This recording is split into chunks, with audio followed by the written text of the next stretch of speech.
हमला पोतिया कलाक मन है कम से कम सोचत करी नहीं। हाँ भाई पड़ोसी गाँव के तान हो नोनी। आओ हमारे संग हमला यहाँ तक मंच के लाए बर हमारा अम्मा है अमृता बारले डॉक्टर बारले जी जिकर पूरा भरपूर सहयोग रखे। हाँ भाई हर कलाकार जितना भी है वह सब कलाकार ला मंच तक लाना है। ये बहुत मनहा प्रयास करते और बहुत खुशी की बात है कि जो छुपे हुए कलाकार है जिन्हें कोई जाना नहीं हो मंच तक लाते, ये बहुत बड़ी बात है जो छत्तीसगढ़ के धरोहर ला मनहा बटोर के रखे। एक बार ओकर मन में जोरदार ताली के साथ सम्मान करें। अब आप मन जाना था पढ़े लिखे नहीं आओ पढ़े लिखे नहीं है। अब 6 साल की उम्र ले गाय के शुरू करे हम गावत गावत क्या कहते 32-33 साल हो गए है बिना पढ़े लिखे तो पढ़ाने सीख जवान होने।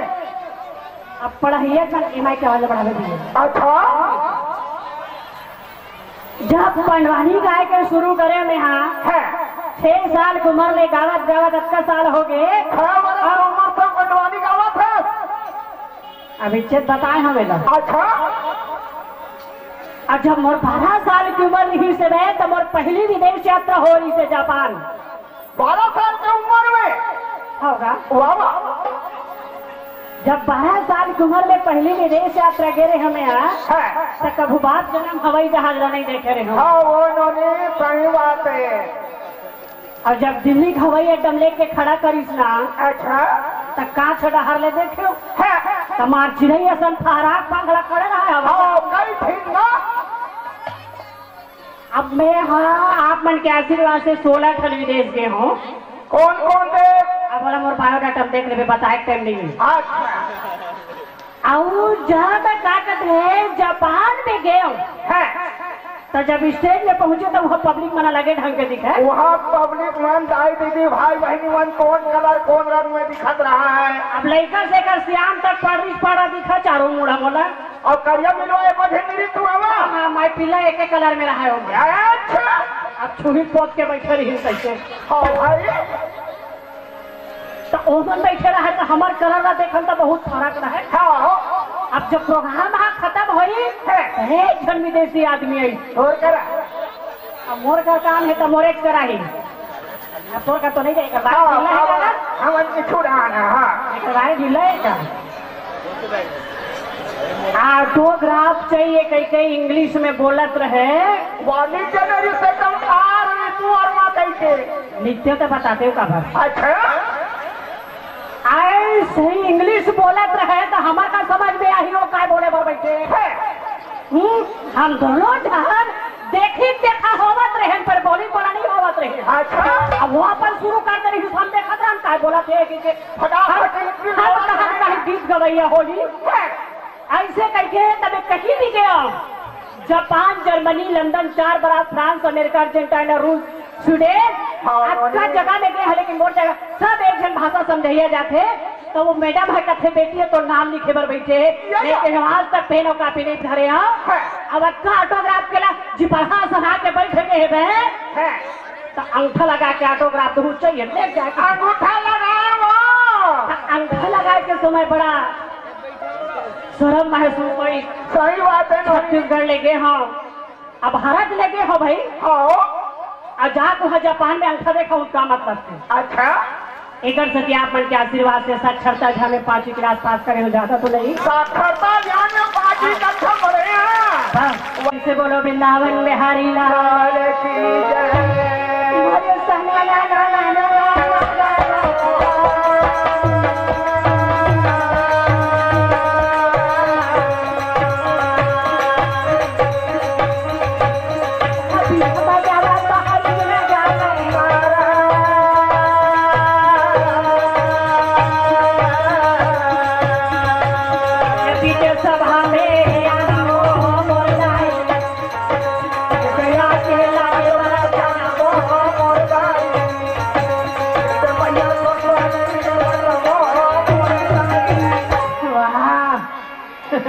सिद्धापुर के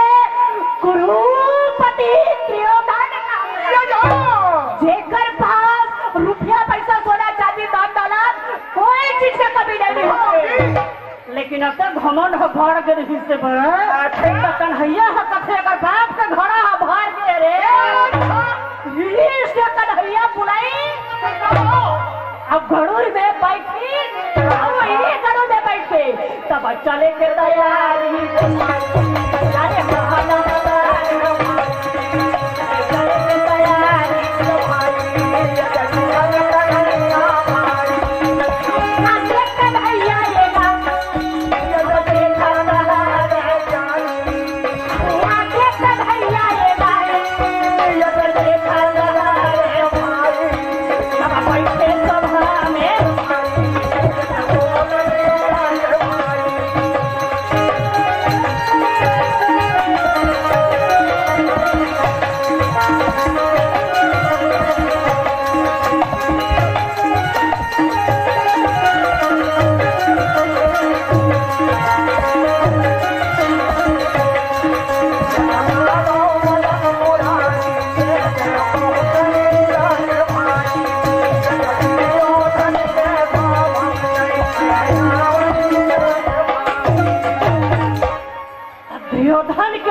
हमें जब कन्हैया पहुंची ना जगह धन बैठा सब जरूर के भगवान के प्रणाम करी लेकिन दुर्योधन अपन कुर्सी नहीं उठी अपन कुर्सी उठबे नहीं करी भाई अच्छा श्री कृष्ण कला जैसे कन्हैया पहुंचिस ना दुर्योधन का फेंकस रे बिलवा का चाहे मूला डारे बड़ा है कन्हैया कथे अभी बरोबर जरे चलिए कुल्ला का हाल डाकर मेरा हाल जर ही तभी कुल्ला डार हूँ भात भरा समझाए बराओ अच्छा कि पांचों भाई पांडव तो दुश्मन नहीं तोर भाई ये थोड़ा बहुत जमीन जायदाद बहु लगे तक दुर्योधन कथे कन्हैया कपड़ा सिले सुजीन देखे असला अच्छा वो जब तक जमीन लगा ढका थे वो तक पांच पांडव कब हो जाए अब सब बात ना सुरेश तक कन्हैया का देख तो लिया और जब अपन विराट था तब तो कहेंगे कैसे छत्तीसगढ़ में देव धामी मन के कोई कमी नहीं है वाह वाह यह कथे हमार छत्तीसगढ़ कैसे कैसे देव बने में तो देव हजारों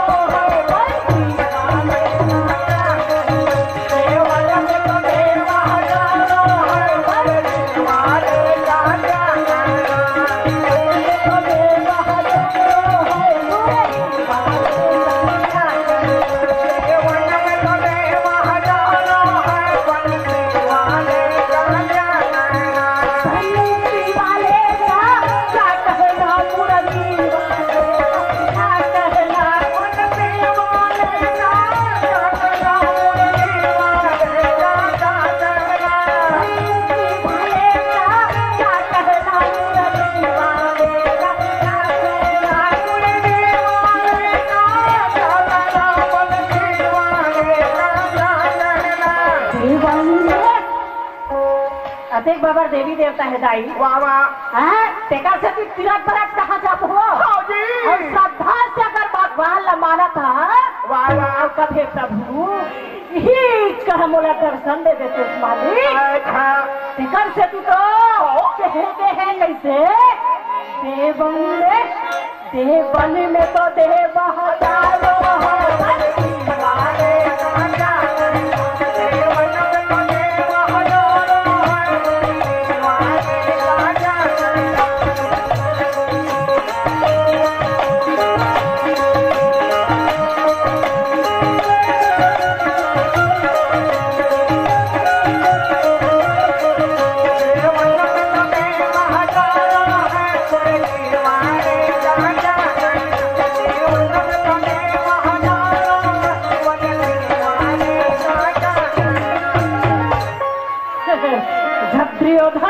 कन्हैया कुरुद्रा तो पसीना छूट गए और कृष्णा की कन्हैया ज्यादा गाँव तो नहीं 25 ठन गाँव तो अच्छा वही 25 ठन गाँव में पांचों भाई पांडव सुंदर रहे लगी श्री कृष्ण के पहली रहा सुभद्रा के संग में अर्जुन के बिहार कर दी सोदाई भगवान कृष्ण के बहन सुभद्रा के बिहाव अर्जुन के संग में अर्जुन के संग में। या जब कुछ दिन बीतीस ना सुभद्रा के कोख ले अभिमन्यु के जन्म हुए। कुछ दिन बीते के बाद सुभद्रा के कोख में अभिमन्यु के जन्म हो गए होगा। पहले ये तो बताओ सुभद्रा के कोख में संतान के सुख लिखे रीते का। सुभद्रा के कोख में एक जन्म लकोट के है, 7 जन्म तक संतान के सुख नहीं रही से। या लेकिन जब बिहाव के जात रही से तो अर्जुन के गला में कृष्ण जब विजय माला डालत हो तो सुभद्रा के फिर देख के देखा था। वाह भाई कैसे नवा नवा दमान बने तब भैया आते पल पल हम महू पर बहनी हर मोर भाई महू का ही दे दे। तो सुभद्रा के कान में टेका के कन्हैया पुत्र के वरदान दे दी। वाह भाई का पुत्र वरदान देगा, का पुत्र वरदान देगा।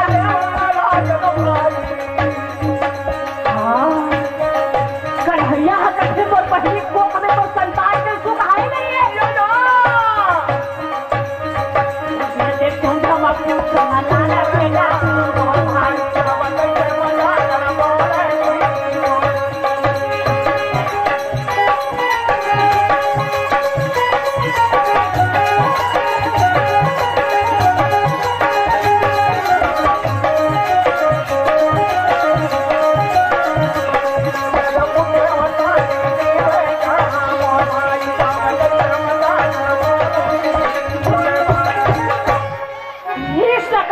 चंद्रमा पुत्र 16 साल बाद उधारी मांग के लान के बहनी के कोख में डाल दी। हमारे छत्तीसगढ़ में एक विशेष नियम है। छत्तीसगढ़ में नोनी चाहे काकरो घर नोनी हो चाहे बाबू दाई पर छठी अच्छा बनाते हो। सही बात है। हमारे छत्तीसगढ़ के नियम है मुन्नी आके मुन्ना छठी बनाना जरूरी है। तो अभी कलयुग के छठी कभी दादा वो समय के छठी ला कभी कलयुग में कौन प्रकार के छठी होते नोनी है वो द्वापर युग में कौन प्रकार के छठी होती थे। द्वापर के छठी तो सुंदर खीर पूरी खाने भगवान के भजन करे खुश रहे। पर अभी छठी तो कर बिगन छठी हो गई काकर बिना नोनी। अरे वो कर बिना उपाकर बिना भट्टी बिना छठी कबे तहन भट्टी कैसे जान कैसे निदान हो नोनी। रामायण गाय जा रहा था अभी तो बिजली आया पड़ी की आंख में रामायण न करान तो बिजली के नहीं रहा तो गैस के हवा उतार गए तो हवा भरैया नहीं रहा है माथे भरे रहा है। तो मन घाव गाम हवा भरल जा रहा है। तो कैसे करवा रामायण लो पड़ जाता हवा भर जो रही कहे जैसे कृष्ण भाई चली मोर भाग जाए अभिमन्यु के जन्म हो मन फजले हरि का प्यारा राम है राधे गोविंदा मन फजले हरि का प्यारा नाम है राधे गोविंदा मन फजले हरि का प्यारा नाम है। वो पन्ना हरि का प्यारा नाम है गिरधारी हरि का प्यारा नाम है। वो भोला हरि का प्यारा नाम है नंदलाला हरि का प्यारा नाम है। राधे गोविंदा मन भजले हरि का प्यारा नाम है राधे गोविंदा मन भजले हरि का प्यारा नाम है राधे गोविंदा मन भजले हरि का प्यारा नाम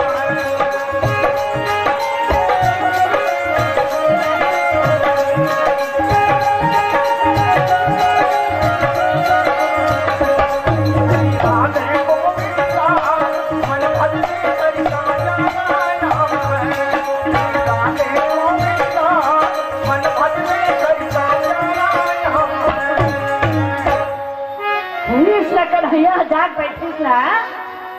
अरे काकरो घर छठी के तन के हत लइका सब आही तबे तो जल हरा देबो। सही बात है नोनी। कैसे बताई तुमन ध्यान में बैठे हो। हां भाई अब गोटी लान के लइका ले दी त कैसे पैसा धरा दे बता तू। या भाई हम बुझा था छठी के तन ऐसे बात नहीं है। सही बात है। एक छठी के तन के रहा है। अब देखा था चाय नाश्ता सब हो गए है।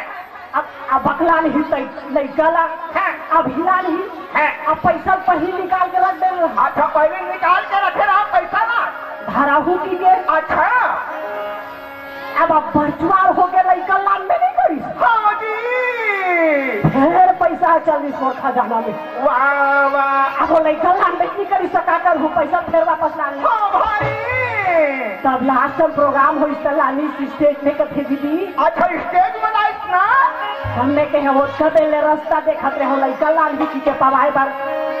कैसे कृष्ण रास्ता देखा भेबे कि जल्दी से मोर पहली शोभा हमर भाचाला दिखाई वाह वाह त कृष्ण का फिर लाज पहली तो लइका का कपा देखबो शोभद्रा का फिर डार दे मोर लइका फक फक ले पड़ रहे वे अच्छा अब देह कहाँ बिलवागो करके खाओ अपने भाई गाड़ी देगा अच्छा अब मोर लइका नजर लग देता तब भगवान का सेवा देखा तो अच्छा कर दे तब होगा लिखा दे अब बुरा कर दे तब होगा तब होला आशीर्वाद तू कहे कन्हैया आशीर्वाद ला दे के द्वारका नगर के मन उतर तो वो नारद हमन में विचार करी नारद होगा नारद कौन नारद अब एक झन तो नारद है कोटिया कला के नारद है कहाँ अब एक बार कोटिया कलम के झन नारद है मैं कैसे जान दी अच्छा तो कहाँ का नारद है नोनी वो हरे देव इसी नारद देव लोग अच्छा अब कहा सुने उतरत रहा एक हाथ में तबूरा श्रीमान नारायण नारायण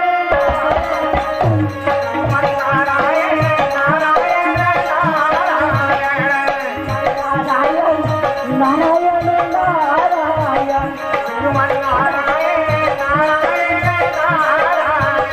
प्रभु जी नारायण नारायण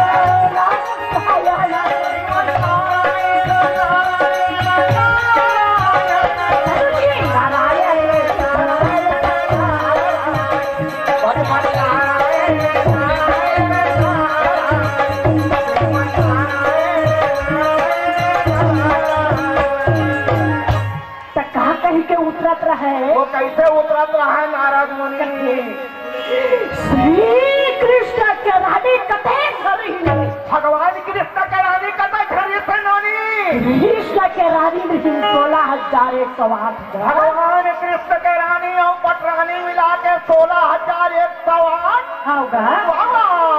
तब हर बिचारी मन का झगड़ा हो के नाम नहीं आबर हो बिचारी मन सुनता तुला से द्वारकापुरी में अपन अपन घर द्वार में कमात खात पड़े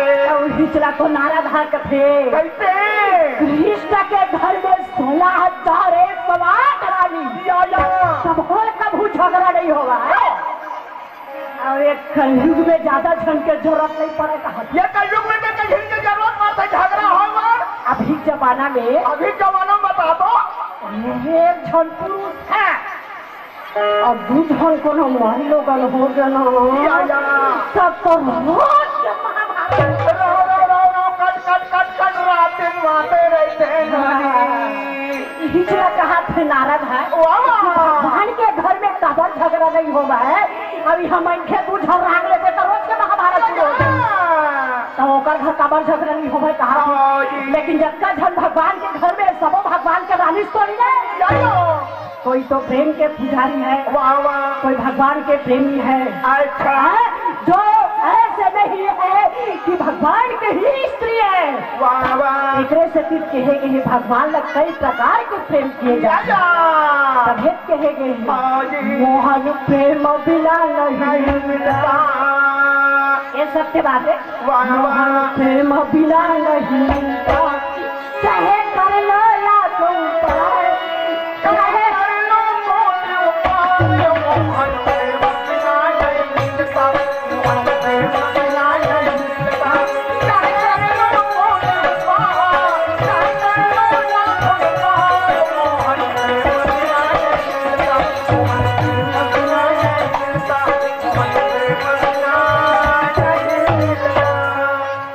भगवान लगते है कोनो कदे यहाँ पैसा चढ़ा हूँ पैसे एक बार का हुई कुंती गंधारी रोज दिन पूजा करल जाए अब गंधारी बड़े आदमी बिचारी है सही बात है दुर्योधन के दाई है गंधारी और सब चल दुर्योधन के दाई थे हाँ भाई अब ऐसे कुंती जल्दी पूजा करे तक गंधारी का कहते कैसे आपको मंदिर में अच्छा और मैं हर राजा दाई हर तब ही छठ पूजा करूँ तब कुंती का थे बहनी भगवान है सबके हरे वो गांव घर में है वैसा ऐसे बात है तो कर सखी सहेली मन कहते हैं अंधरी बहुत तप थे वो ऐसे कहा तो कर सखी मन बिचारी पूजा नहीं कर देती तब हो गंधारी कहते भोर सुबह मंदिर में कोनो पूजा नहीं करते कैसे पूजा करना तो घर कहाँ पर तो कुंती कहते काम में करने का विधि खा और सब धरी धरा हो ना कट ले गंधारी चुने कुंती धारी और कुंती चुने गंधारी धर और जब दोनों झन चुंदी चुंदा हो लगी तब ऐसे पकड़ के हाथ आकर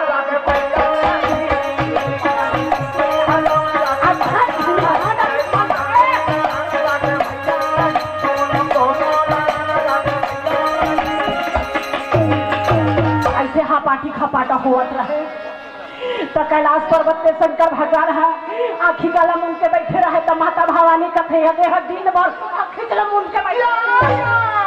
फिर नीचे काय हवा तेरा देखो जी ऐसे कहाँ थे कैसे दोनों पहले हापाटी खपाटा हुआ देख कर वाह वाह ये शंकर यहाँ पूछे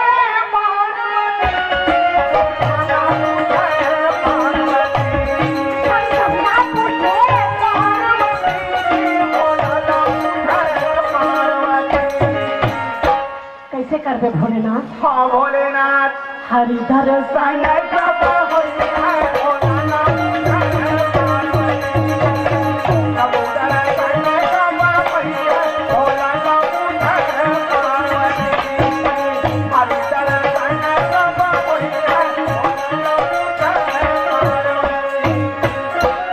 ऐसे कैसे समझावत रहे तब उसी समय में भोलेनाथ आशीर्वाद दे रही सोमल्ला कथे कम से कम हपाटी धपाटल तो बच जाही और सब घर माई पीला चुंदी है वो खानिया कथे ऐसे हपाटी खपाटा होवा रही और चले जावे भोलेनाथ तो दिन भर में चिंदी हो जाए दोनों झगड़ा कहा जाते मथुरा और कहा इसलिए तो कहा गया है छत्तीसगढ़ में देवी और देवता अत्यंत विराजमान है और हमारा सौभाग्य है कि हमारे छत्तीसगढ़ आकर छत्तीसगढ़ में जन्म ले तभी कहा थे जहाँ पे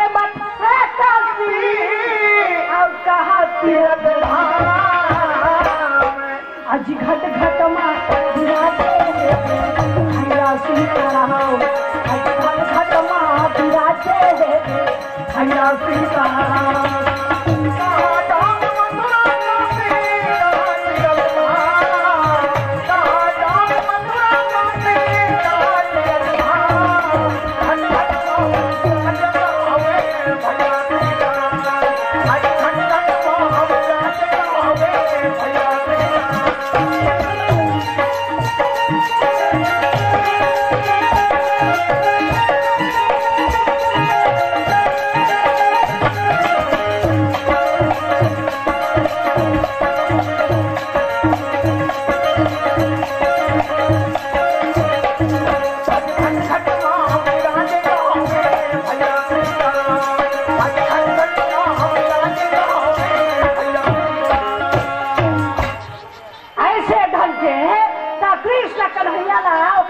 झगड़ा करवाए बार फूल दे दी नारद उही फूला धर के तब भगवान है जान लगी भगवान के कथे बाहर जलन कुकड़ा कपटी देख मरहा फूटा कहीं के नारद ऐसे कहा भगवान है काबर मन के बाद जाने वाला परम पिता परमात्मा है वही फूला धर के जब पहुंची 16,108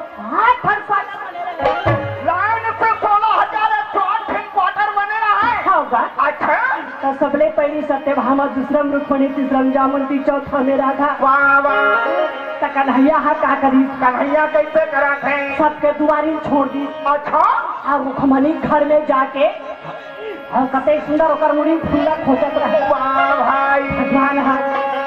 सत्यभामा हा देख परी सत्यभामा हा देख के कथे कहा बताओ रे बिलवा ऐसे कहा थे देखा था कैसे भाई के ओकर मुड़ी फूल खोजे पड़े है घर हमारे हेबर घर में एक फूल धर के लानते तक काय हो जाती का चरी हाँ भराइए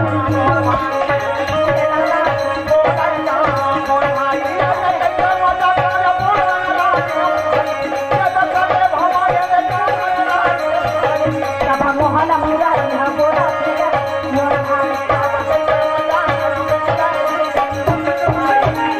सत्य भामा कथे हाथ तो छोड़ा नहीं चौकर घर में बाहर निकल ले तो जब कद रानी रहते मन लगा थे बने सुन ले रहो कान खोल के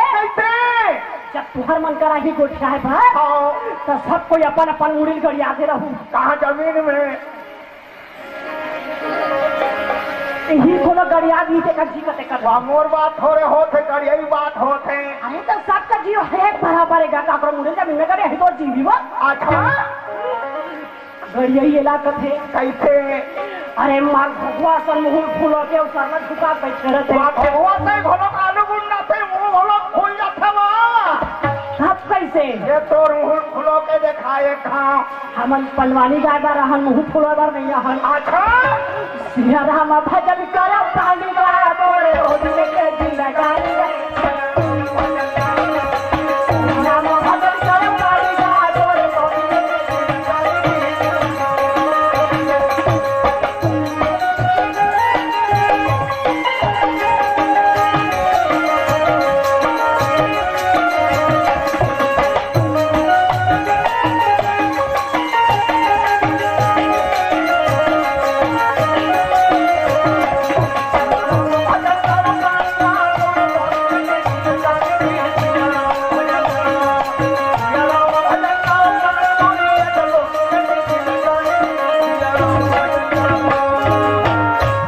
सत्य भामा ही इस कन्हैया